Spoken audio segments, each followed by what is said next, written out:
សួស្តីអ្នកនរគ្នាខ្ញុំបាទហុលបច្ចុប្បន្នខ្ញុំជាគ្រូបង្រៀនភាសាអង់គ្លេសនៅសាលាអន្តរជាតិ S&P ក្នុងវីដេអូនេះខ្ញុំនឹងចែករំលែកអ្នកនរគ្នាអំពីមេរៀន Present Continuous ដែលខ្ញុំបានដកស្រង់ចេញពីសៀវភៅ English for Everyone Grammar Guide ហើយក្នុងវីដេអូនេះក៏ជាជំនួយក្នុងការសិក្សាមេរៀន Present Continuous ដល់អ្នកទាំងអស់គ្នាជាពិសេសនោះគឺបងប្អូនដែលកំពុងតែសិក្សានៅសាលាអន្តរជាតិ S&P អញ្ចឹងកុំឲ្យខាតពេលយូរយើងមកចូលមើលមេរៀនយើងទាំងអស់គ្នាបាទចឹង present continuous ឬក៏យើងហៅឈ្មោះម្យ៉ាងទៀតថា present progressive បាទចឹងនៅក្នុងមេរៀនហ្នឹងអ្នកទាំងអស់គ្នាត្រូវតែយល់ឲ្យច្បាស់អំពី4ចំណុចធំៗដែលខ្ញុំបានដាក់នៅខាងនេះចឹងទី1គឺអ្នកទាំងអស់គ្នាត្រូវយល់ច្បាស់អំពី verb ing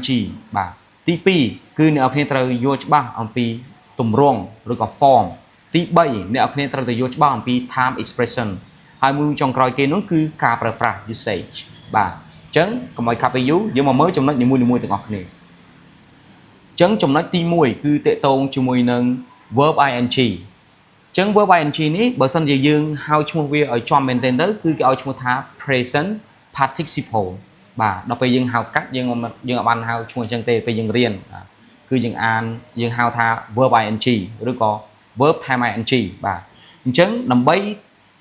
បង្កើត verb ing នឹងបានគឺយើងត្រូវយក verb បូកជាមួយនឹង ing តែនៅក្នុងនោះក៏យើងត្រូវតែសិក្សាអំពី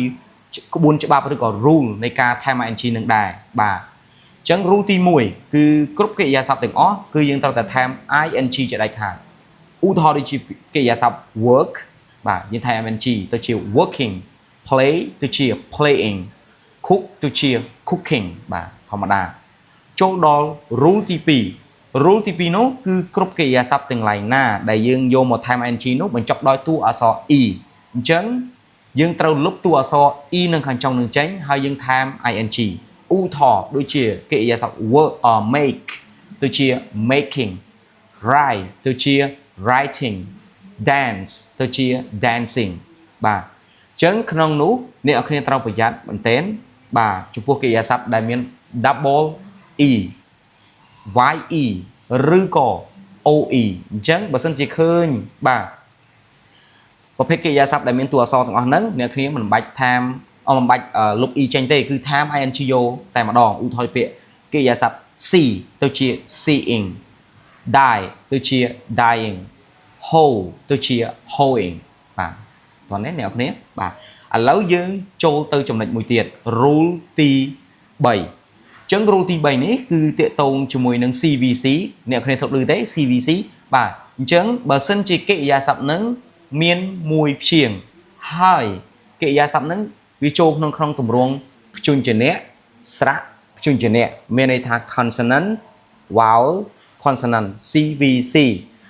ហើយបើសិនជាចូលក្នុងទម្រង់ហ្នឹងគឺយើងត្រូវ double final consonant ហើយយើងថែម ing មានន័យថាយើងត្រូវថែមព្យញ្ជនៈនៅខាងចុងមួយទៀតហើយយើងថែម ing បាទហើយខ្ញុំបាទសូមបញ្ជាក់ត្រង់តែបន្តិចបាទចំពោះទម្រង់ CVC នេះមានន័យថាស្រៈហើយនឹងព្យញ្ជនៈនៅខាងចុងនេះគឺដាច់ខាតត្រូវតែមួយតួអក្សរអ្វីត្បិតតែស្រៈដែលមាន2តួអក្សរមែនតែយើងអត់យកទេយកតែស្រៈដែលមានមួយតួអក្សរបានយើងចូលនៅក្នុងទម្រង់ CVC បានតោះយើងក៏លេខមើលទាំងអស់គ្នាយើងមានកិរិយាសព្ទ run sit get ទាំងអស់នេះគឺស្រៈមួយព្យញ្ជនៈមួយនៅខាងចុងស្រៈមួយព្យញ្ជនៈមួយនៅខាងចុងស្រៈមួយព្យញ្ជនៈមួយនៅខាងចុងអញ្ចឹងគឺចូល rule CVC ហើយ run ទៅជា running យើង double last consonant មួយថែមព្យញ្ជនៈនៅខាងចុងមួយហើយបានយើងថែម ing ពីក្រោយ sit ទៅជា sitting get ទៅជា getting បាទហើយក្នុងនោះដូចខ្ញុំបានបញ្ជាក់ខាងលើនឹងឯងបើសិនជាស្រៈហើយនឹងព្យញ្ជនៈនៅខាងចុងដែលមិនមែនជាស្រៈនិងព្យញ្ជនៈដែលមានតែមួយតួអក្សរគឺយើងអត់ចូលទេឧទាហរណ៍ទៀតសោតនៅក្នុងពាក្យ clean ហ្នឹងគឺស្រៈយើងមានដល់តែ2តួអក្សរសំឡេងមានតែមួយមែនប៉ុន្តែយើងអត់យកសំឡេងទេគឺយើងយកតួអក្សរវាអញ្ចឹងតួអក្សរមានដល់តែ2 e ហើយនិង a 2តួអក្សរអញ្ចឹងយើងអត់ double ព្យញ្ជនៈនៅខាងចុងនោះទេបាទគឺយើងថែម ing យកតែម្ដង clean ទៅជា cleaning read ទៅជា reading look ទៅជា looking ហើយមួយទៀតអ្នកគ្នាត្រូវតែចំណាំដែរបើសិនជាកិរិយាសព្ទនឹងចូលក្នុងទម្រង់ CVC ក៏ដោយអត់ក៏ដោយតែវាបញ្ចប់ដោយអក្សរ y បាទអក្សរ w អក្សរ x ហើយនិង y អញ្ចឹងយើងមិនបាច់ធ្វើអីទេថែម ing យកតែម្ដងឧទាហរណ៍ដូចជាពាក្យ snow ទៅជា snowing បាទ snow ទៅជា snowing fix ទៅជា fixing study ទៅជា studying បាទត្រេះ looking បាទខ្ញុំសេខុសបាទគឺទៅជា studying បាទអូខេចូលដល់ rule number 4បាទ rule ទី4របស់យើងគឺរាល់កិរិយាសព្ទទាំងឡាយណាដែលបញ្ចប់ដោយតួអក្សរ ie បាទនៅខាងចុងអញ្ចឹងនៅពេលដែលយើងថែម ing គឺយើងត្រូវលុប ie ចេញហើយបន្ទាប់មកទៀតយើងថែមអក្សរ y ហើយ in ជីពីក្រោយឧទាហរណ៍កិរិយាសព្ទទាំង3នេះបាទភាគច្រើនមានតែ3នឹងទេអាចមានច្រើនទៀតតែឃើញឧស្សាហ៍ប្រើគឺមានតែ3នឹងទេទី1គឺមានដូចជាពាក្យថា lie die tie អញ្ចឹងសិតតែបញ្ចប់ដោយតួអក្សរ ie អញ្ចឹងដល់ពេលដល់ទៅថែម ing ទៅជា lying die ទៅជា dying tie ទៅជា tying បាទអញ្ចឹងចូលដល់ rule មួយទៀតបាទគឺតកតងជាមួយនឹង two syllable បាទកិរិយាសព្ទ2ព្យាង្គហើយព្យាង្គនៅខាងចុងចូលក្នុងទម្រង់ CVC អញ្ចឹងនៅក្នុងទម្រង់បែបអញ្ចឹងបាទយើងថែម double la consonant ហើយថែម ing ដោយទម្រង់មុនបានលុះត្រាតែការសង្កត់សំឡេងហ្នឹងគឺនៅសង្កត់លើព្យាង្គចុងក្រោយគឺមានន័យថាសង្កត់នៅក្នុងព្យាង្គ CVC ហ្នឹងឯងឧទាហរណ៍ដូចជាពាក្យ begin អញ្ចឹងពាក្យ begin នេះនៅជាងនៅព្យាង្គខាងក្រោយគឺ CVC បាទគឺចូលទម្រង់នឹងហើយបាទស្រៈមួយជាចំណុចមួយហើយការសង្កត់សំឡេងទៀតសោតក៏សង្កត់នៅលើព្យាង្គ CVC នឹងដែរអញ្ចឹង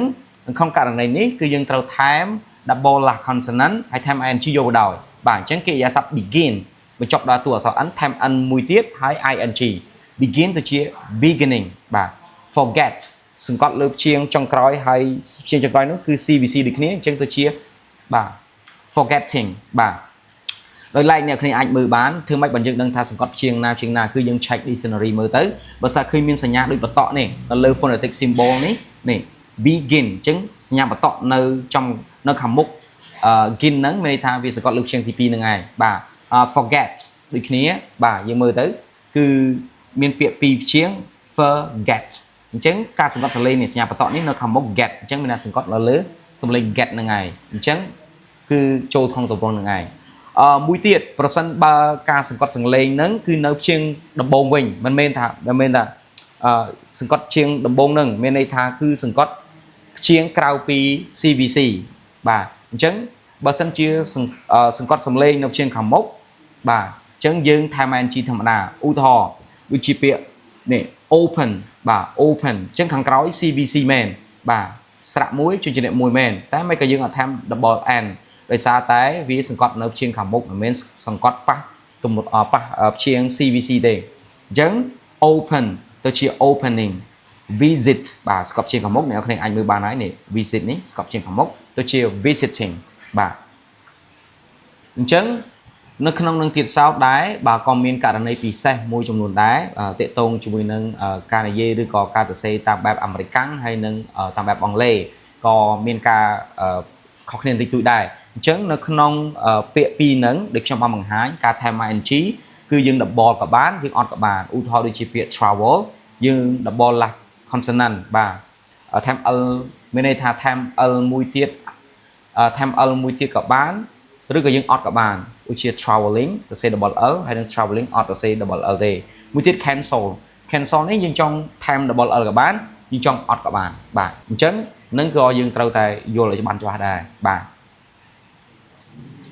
អូខេអញ្ចឹងឥឡូវយើងចូលដល់ទម្រង់ប្រយោគរបស់យើងសិក្សាពីប្រយោគស្របអញ្ចឹងនៅក្នុង Simple English for everyone គឺគេសរសេរថា subject បូក am is are បូក verb ing ហើយ rest of the sentence ឬក៏យើងតែងតែនិយាយថា subject បូក verb to be ក៏បានបាទ verb to be ហ្នឹងគឺ am is are ហ្នឹងហើយហើយយើងបូក verb ing ឬក៏យើងដាក់ចុចឬក៏អ្នកខ្លះគេដាក់ object នៅក្រោយអញ្ចឹងទៅបាទតោះឥឡូវយើងមកមើលទម្រង់ប្រយោគស្របវិញបាទអញ្ចឹងយើងមកមើលឧទាហរណ៍យើងបាទ we are walking the dog បាទអញ្ចឹងយើងមាន subject we យើងមាន verb to be are យើងមាន verb ing walking ហើយ rest of the sentence យើងនេះគឺ the dog អូខេអញ្ចឹងការប្រើប្រាស់ am is are នេះក៏យើងធ្លាប់បានរៀននៅថ្នាក់មុនឬក៏ level មុនដែរបាទកម្រិត ដំបូងមុនយើងចូលរៀនដល់ present continuous នេះគឺយើងបាច់ជារៀន present simple ឡើយអញ្ចឹងយើងយល់ការប្រើប្រាស់ am is are ហ្នឹងហើយអញ្ចឹងលោកគ្រូអញ្ចឹងខ្ញុំបញ្ជាក់បន្ថែមចំពោះ am is are ហ្នឹងបាទបើសិនជា are គឺយើងប្រើជាមួយនឹង subject pronoun you we they ហើយ am គឺយើងប្រើជាមួយនឹង subject pronoun I ហើយ is គឺយើងប្រើជាមួយនឹង subject pronoun he she it បាទប៉ុណ្្នឹងហើយយើងមើលឧទាហរណ៍ទៀត he is washing the dishes បាទអញ្ចឹងប្រយោគនេះគឺយើងមាន subject he មាន verb to be is បាទមានកិរិយាសព្ទ verb ing washing បាទហើយ rest of the sentence ហ្នឹងគឺ the dishes បាទបន្តមកទៀតគឺ they are talking on their phones they fighting with each other she relaxing at the moment it's raining a lot outside បាទអញ្ចឹងគឺទម្រង់របស់យើងគឺអញ្ចឹងហើយបាទទម្រង់ប្រយោគស្រោមបាទហើយក្នុងនេះយើងឃើញហើយ she relaxing at the moment នេះត្រង់តែនេះមកយើងអត់ឃើញ is ដោយសារគេទៅសេជាទម្រង់កាត់បាទអញ្ចឹងចូលដល់មួយទៀតគឺ question form ឬក៏ទម្រង់ប្រយោគសំណួរអញ្ចឹងទម្រង់ប្រយោគសំណួរការធ្វើការបំលែងទៅជាប្រយោគសំណួរក៏ដូចជាមួយនឹង present simple ក៏ដូចជាមួយនឹងការរៀននៅ am is are ពីមុនដែរដូចគ្នាអញ្ចឹងយើងគ្រាន់តែលើក am is are យកដាក់ខាងមុខហើយថែមសញ្ញាសួររួចជាការស្រេចបាទអញ្ចឹងយើងបាន am is are បូក subject បូក verb ing rest of the sentence ហើយសញ្ញាសួរបាទតោះឥឡូវយើងមើលឧទាហរណ៍ទាំងអស់គ្នាប្រយោគស្របដែលយើងបានរៀនមិញគឺ he is playing tennis នៅពេលដែលយើងចង់បំលែងវាទៅជាប្រយោគសំណួរយើងគ្រាន់តែលើក verb to be ឬក៏ am is are ហ្នឹងយកដាក់ខាងមុខយើងបានទៅជា is he playing tennis បញ្ជាក់អ្នកនរគ្នាត្រូវតែសរសេរ is ហ្នឹង I ហ្នឹងជាតួអក្សរធំដោយសារតែវានៅដើមប្រយោគបាទអញ្ចឹងយើងបាន is he playing tennis បាទអញ្ចឹងយើងមកមើលឧទាហរណ៍បន្ថែមមានដូចជា are they going to the park is he cycling to work is she eating pizza where are we going today are you coming to the party what are you eating for dinner អ្នកគ្នាអាចឆ្លងថាមិនក៏មាន where មានអីមាន what នឹងមិនក្នុងប្រយោគសំណួរនឹងអត់មានអញ្ចឹងនៅត្រង់ចំណុចតំណែងគឺគេគឺតែចង់បង្ហាញយើងថាយើងក៏អាចប្រើ W equation នៅពីមុខតម្រងប្រយោគសំណួរនឹងបានដែរបាទប៉ុណ្្នឹងហើយចូលដល់ចំណុចមួយទៀតគឺតម្រងប្រយោគបដិសេធបាទ negative form បាទអញ្ចឹង negative form នេះគឺមានតម្រងដូចជា subject បូក am is are verb to be យើងអត់ដែរប៉ុន្តែយើងថែម not ដល់ខាងក្រោយវា verb ing នៅដដែលហើយ rest of the sentence ក៏នៅដដែលបាទហើយសញ្ញា full stop ឬក៏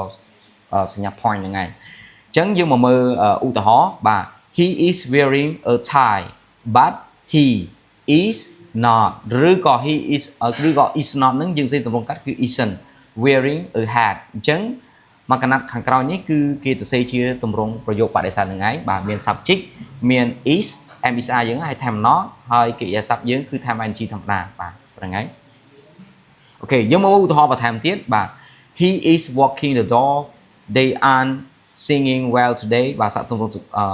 ការទៅសេទម្រង់កាត់របស់ am is are យើងហ្នឹងហើយ she isn't cleaning up her room ហើយនឹងប្រយោគផ្សេងទៀតបាទអ្នកគ្នាអាចមើលអាចចុច stop ហើយមើលខ្លួនឯងបានបាទអញ្ចឹងចំណុចមួយទៀតគឺយើងត្រូវរៀនអំពី time expression បាទអញ្ចឹង time expression ហ្នឹងគឺស៊ីសងទៅលើការប្រើប្រាស់របស់ present continuous ផ្ទាល់អញ្ចឹងចំណុចទី1បាទគឺ time expression ដែលនិយាយអំពីសកម្មភាពដែលកើតឡើងភ្លាមអញ្ចឹង time expression មានជា now right now at the moment បាទអញ្ចឹង now ហ្នឹងប្រែថាឥឡូវright now ក៏ឥឡូវ at the moment កំឡុងពេលឥឡូវបាទអញ្ចឹងចំពោះការប្រើប្រាស់ទី2គឺ temporary action time expression វាគឺមានដូចជា this day this day this week this month ឬក៏ this year បាទចំពោះការប្រើប្រាស់ទី3ទាក់ទងជាមួយនឹង changing or developing situation មានថាការបំរែបំរួលបាទអញ្ចឹង time expression ក៏ដូចតែមុនដែរគឺមានដូចជា this day this week this month this year ហើយក៏មានច្រើនទៀតបាទតាមអត្ថន័យជាក់ស្ដែងហើយកិរិយាសព្ទដែលបង្ហាញពីការផ្លាស់ប្ដូរហ្នឹងគឺយើងនឹងឃើញកិរិយាសព្ទដូចជា get grow increase become expand ហើយនឹងកិរិយាសព្ទច្រើនទៀតបាទអញ្ចឹងការប្រើប្រាស់ទី4 time expression របស់វាហ្នឹងគឺដូចជាមានពាក្យ tonight បាទ tomorrow this week on Monday at 10 am បាទហើយមានច្រើនទៀតបាទដែល time expression ហ្នឹងគឺនិយាយអំពីគម្រោងនៅថ្ងៃអនាគតហើយចំណុចទាំងអស់ហ្នឹងខ្ញុំនឹងបញ្យល់អ្នកនរគ្នានៅបន្ទាប់ទៀតហ្នឹងឯងបាទឥ ឥឡូវចូលមកដល់ការប្រើប្រាស់ម្ដងបាទដែលបូកសងជាមួយ time expression ហ្នឹងឯងបាទអញ្ចឹងការប្រើប្រាស់ទី1គឺយើងប្រើប្រាស់ present continuous គឺដើម្បីនិយាយពីសកម្មភាពដែលកំពុងតែកើតឡើងភ្លាមដែលកំពុងតែកើតឡើងភ្លាមដែលយើងឃើញនឹងភ្នែកដោយបាទហើយសកម្មភាពហ្នឹងគឺអត់ទាន់បានបញ្ចប់ទេគឺកំពុងតែកើតឡើងហ្នឹងឯងបាទឧទាហរណ៍ដូចជា she is talking on the phone now នាងគឺកំពុងតែនិយាយទូរស័ព្ទឥឡូវនេះអញ្ចឹងអត់ទាន់បញ្ចប់ទេឥឡូវនេះកំពុងតែនិយាយបាទអញ្ចឹងយើងមើលទម្រង់គេសេជាទម្រង់ប្រយោគស្របដែលមាន subject មានកិរិយាសព្ទ verb to be ហើយនឹង verb ing ហើយក្នុងនេះគេដាក់ time expression បញ្ជាក់ពីក្រោយទៀតថាបញ្ជាក់ថាសកម្មភាពហ្នឹងគឺកំពុងតែកើតឡើងបាទមួយទៀត I am writing a letter at the moment ខ្ញុំកំពុងតែសរសេរសម្បត្តិកន្លងពេលហ្នឹងបាទឬក៏ឥឡូវនេះបាទខ្ញុំកំពុងតែសរសេរសម្បត្តិឥឡូវហ្នឹងឯងបាទជាក់ស្ដែងនេះយើងមើលជាក់ស្ដែងនេះគឺកំពុងតែសរសេរបាទអញ្ចឹងទម្រង់ប្រយោគគឺធម្មតាទេបាទ We are studying English in the class right now បាទយើងកំពុងតែរៀនភាសាអង់គ្លេសនៅក្នុងថ្នាក់ឥឡូវនេះអញ្ចឹងយើងសរសេរជាទម្រង់ present continuous នេះបាទគឺយើងចង់និយាយឲ្យខ្លីថាគឺជាសកម្មភាពទាំងឡាយណាដែលកំពុងតែកើតឡើងភ្លាមទៅបានបញ្ចប់ទេបាទចូលដល់ការប្រើប្រាស់ទី2គឺនិយាយអំពីសកម្មភាពដែលកើតឡើងបណ្ដោះអាសន្នបាទអញ្ចឹងនៅពេលដែលយើងចង់និយាយពីសកម្មភាពដែលកើតឡើងបណ្ដោះអាសន្ននៅកំឡុងពេលណាមួយបាទយើងសរសេរជាទម្រង់ present continuous ដូចគ្នា subject បូក verb to be បូក verb ing បាទតែយើងមិនប្រែថាកំពុងទេគឺយើងប្រែធម្មតាតែយើងយល់ថាសកម្មភាពហ្នឹងគឺវាកើតឡើងបណ្ដោះអាសន្នទេដោយសារតែគេសរសេរជាទម្រង់ present continuous បូកជាមួយនឹង time expression អីចឹងទៅបាទយើងមើលឧទាហរណ៍ទាំងអស់គ្នា We are singing well today បាទអញ្ចឹង time expression ដែលបញ្ជាក់អំពីសកម្មភាពកើតឡើងបណ្ដោះអាសន្នហ្នឹងគឺ today កំឡុងតែថ្ងៃហ្នឹងទេអាចចាប់ផ្ដើមពីព្រឹករហូតដល់យល់មក24ម៉ោងហ្នឹងឯងបាទមួយថ្ងៃហ្នឹងឯងបាទអញ្ចឹងយើងគឺអត់ច្រៀងល្អទេចំពោះថ្ងៃស្អែកអត់ដឹងទេបាទចំពោះថ្ងៃម្សិលមិញក៏អត់ដឹងដែរប៉ុន្តែត្រូវដឹងថាកំឡុងពេលថ្ងៃហ្នឹងគឺយើងច្រៀងអត់ល្អទេអត់បរិសុទ្ធទេបាទមួយទៀតគឺ we are eating out this week អញ្ចឹងយើងឃើញ time expression this week កំឡុងពេលមិនកំឡុងពេលសប្តាហ៍ហ្នឹងឯងពីថ្ងៃច័ន្ទទៅដល់ថ្ងៃអាទិត្យបាទអញ្ចឹងកំឡុងពេលសប្តាហ៍ហ្នឹងគឺយើងញ៉ាំអាហារនៅខាងក្រៅរហូតដល់ញ៉ាំបាយផ្ទះទេបាទមួយទៀត you are doing well at school this year ឆ្នាំនេះបាទកំឡុងពេលឆ្នាំនេះចាប់ពីខែ1រហូតដល់ខែ12អញ្ចឹងឆ្នាំនេះទៅមិនដែរ you are doing well at school មានថាយើងការសិក្សារបស់យើងគឺអត់ល្អទេមករៀនអត់សូវប្រកែចិត្តចំណាត់ថ្នាក់អត់សូវល្អអីចឹងណាបាទអញ្ចឹងកន្លងពេលណារយៈពេលតែ1ឆ្នាំនឹងទេអញ្ចឹងក្រៅពីមួយឆ្នាំហ្នឹងអាចឆ្នាំក្រោយឬឆ្នាំមុនក៏យើងអត់ដឹងដែរបាទតែដឹងតែឆ្នាំកន្លងពេលឆ្នាំហ្នឹងគឺយើងរៀនអត់សូវល្អទេចូលដល់មួយទៀតការប្រើប្រាស់ទី3គឺនិយាយអំពីបំរែបំរួលឬក៏ការផ្លាស់ប្ដូរអីផ្សេងបាទក៏យើងប្រើប្រាស់ទម្រង់ present continuous ហ្នឹងដើម្បីនិយាយអញ្ចឹងដែរឧទាហរណ៍ដូចជា students are getting better at speaking English មានន័យថាសិស្សគឺបាទចាប់ផ្ដើមនិយាយភាសាអង់គ្លេសល្អទៅហើយមានន័យថាពីមុនគឺនិយាយអត់សូវល្អទេប៉ុន្តែចាប់ផ្ដើមរយៈពេលណាមួយហ្នឹងគឺចាប់ផ្ដើមកែតម្រង់មានន័យថាចាប់ផ្ដើមនិយាយល្អជាងមុនបាទអញ្ចឹងក៏យើងប្រើប្រាស់ទម្រង់ present continuous នឹងដែរដើម្បីនិយាយពីការប្រែប្រួលពីចំណុចមួយទៅចំណុចមួយទៀតបាទមួយទៀតគឺ online shopping is become more popular បាទការទិញនៅលើ online ហ្នឹងគឺចាប់ផ្ដើមកាន់តែល្បីទៅហើយដោយ like កាលពីមុនគឺអត់ទេតែមួយរយៈនេះកំឡុងពេលមួយរយៈនេះគឺចាប់ផ្ដើមល្បីទៅហើយបាទមួយទៀតគឺ food prices are increasing in many country អញ្ចឹងតម្លៃអាហារគឺចាប់ផ្ដើមកើនឡើងបាទគឺចាប់ផ្ដើមកើនឡើងនៅក្នុងប្រទេសជាច្រើនបាទអញ្ចឹងនិយាយអំពីការប្រែប្រួលឬក៏ការអភិវឌ្ឍអីផ្សេងបាទអញ្ចឹងចំណុចទី4ជាចំណុចចុងក្រោយគឺនិយាយអំពី future arrangement បាទ with a fixed date មានន័យថាគម្រោងដែលយើងគ្រោងនឹងធ្វើអនាគតហើយជាមួយនឹងពេលវេលាច្បាស់លាស់មានន័យថាទោះបីជាគេអត់ទៅសេបញ្ជាក់ពីអីក៏ដោយតែយើងដឹងថាបើគេកាលណាតែគេទៅសេជាទម្រង់ continuous ហ្នឹងគឺយើងដឹងច្បាស់ថាធ្វើម៉េចគឺយើងដឹងច្បាស់ហើយគម្រោងហ្នឹងក៏កើតឡើងពិតប្រាកដនៅថ្ងៃអនាគតដែរតោះឥឡូវយើងមកមើលឧទាហរណ៍យើងទាំងអស់គ្នា I'm meeting my friend at 5 PM tomorrow ឃើញទេបាទខ្ញុំនឹងទៅជួបមិត្តភ័ក្តិរបស់ខ្ញុំនៅឯម៉ោង5ថ្ងៃស្អែកអញ្ចឹងត្រង់តែនេះយើងមិនប្រែថាកំពុងឬក៏ប្រែធម្មតាទេគឺយើងប្រែដូច future ដែរគឺប្រែថានឹងខ្ញុំនឹងជួបមិត្តភ័ក្តិរបស់ខ្ញុំ នៅម៉ោង5ថ្ងៃស្អែកឃើញទេនៅថ្ងៃស្អែកហើយពេលវេលាច្បាស់លាស់ម៉ោង5បាទហើយក្នុងនេះក៏ប្រកបថាគេដឹងជាក់ស្ដែងថាគេទៅជួបនៅណាជួបគ្នាប្រហែលអ្នកអីណាគេដឹងច្បាស់បាទធ្វើបើតែគេអត់បញ្ជាក់នៅក្នុងនឹងក៏ដោយបាទមួយទៀត we're going to Phnom Penh next weekend បាទឃើញ next weekend គឺនៅចុងសប្តាហ៍ក្រោយហើយសកម្មភាពនឹងគេមិនដែរនៅចុងសប្តាហ៍ក្រោយនេះគឺគេនឹងទៅភ្នំពេញបាទនឹងទៅទីក្រុងភ្នំពេញបាទអញ្ចឹងគេដឹងថាទៅនឹងទៅមកប្រមាណអីគេដឹងពីគេបាទអូខេអញ្ចឹងមួយទៀតហ្នឹងគឺ she flying to Japan on Monday បាទនាងនឹងហោះទៅឬក៏នាងនឹងជិះទៅប្រទេសជប៉ុននៅថ្ងៃច័ន្ទអញ្ចឹងថ្ងៃច័ន្ទត្រង់តនេះមិនមានថ្ងៃច័ន្ទដែលកន្លងមួយណាគឺថ្ងៃច័ន្ទដែលអត់ទាន់មកដល់បាទទៅលើសកម្មភាពដែលគាត់និយាយជាស្ដែងឧទាហរណ៍ថាថ្ងៃនេះគឺជាថ្ងៃអាទិត្យអញ្ចឹងថ្ងៃច័ន្ទគឺថ្ងៃច័ន្ទនៅថ្ងៃស្អែកឧទាហរណ៍ណាបាទអញ្ចឹងអានឹងឯងបាទថ្ងៃច័ន្ទនៅពេលថ្ងៃអនាគតដែលគាត់នឹងជិះទៅប្រទេសជប៉ុនដែលគាត់បាន booking រួចហើយចេញទៅម៉ោងប៉ុន្មានជិះយន្តហោះលេខប៉ុន្មានគឺគាត់ដឹងរួចអស់ហើយអញ្ចឹងទាំងអស់នឹងឯងគឺនិយាយអំពីបាទការរៀបចំឬក៏គម្រោងនៅថ្ងៃអនាគតដែលជាគម្រោងដែលយើងដឹងច្បាស់បាទអញ្ចឹងសរុបឡើងវិញការប្រើប្រាស់ទម្រង់ present continuous ទី1គឺនិយាយអំពីសកម្មភាពដែលកំពុងតែកើតឡើងភ្លាមៗទី2និយាយអំពីសកម្មភាពដែលកើតឡើងបណ្ដោះអាសន្នទី3និយាយអំពីការផ្លាស់ប្ដូរបាទទី4គឺនិយាយអំពីគម្រោងការដែលយើងនឹងក្រងធ្វើនៅថ្ងៃអនាគតដែលយើងដឹងច្បាស់លាស់បាទអញ្ចឹងនៅក្នុងវីដេអូហ្នឹងគឺបានបញ្ចប់ហើយទាក់ទងនឹងការប្រើប្រាស់ present continuous ពីចំណុចចាប់ផ្ដើមរហូតដល់ការប្រើប្រាស់ហើយខ្ញុំសង្ឃឹមថាវីដេអូនេះគឺជាវីដេអូដែលអាចជួយទៅដល់ការសិក្សារបស់អ្នកនរគ្នាអូខេខ្ញុំបាទហូលជួបគ្នានៅក្នុងវីដេអូក្រោយ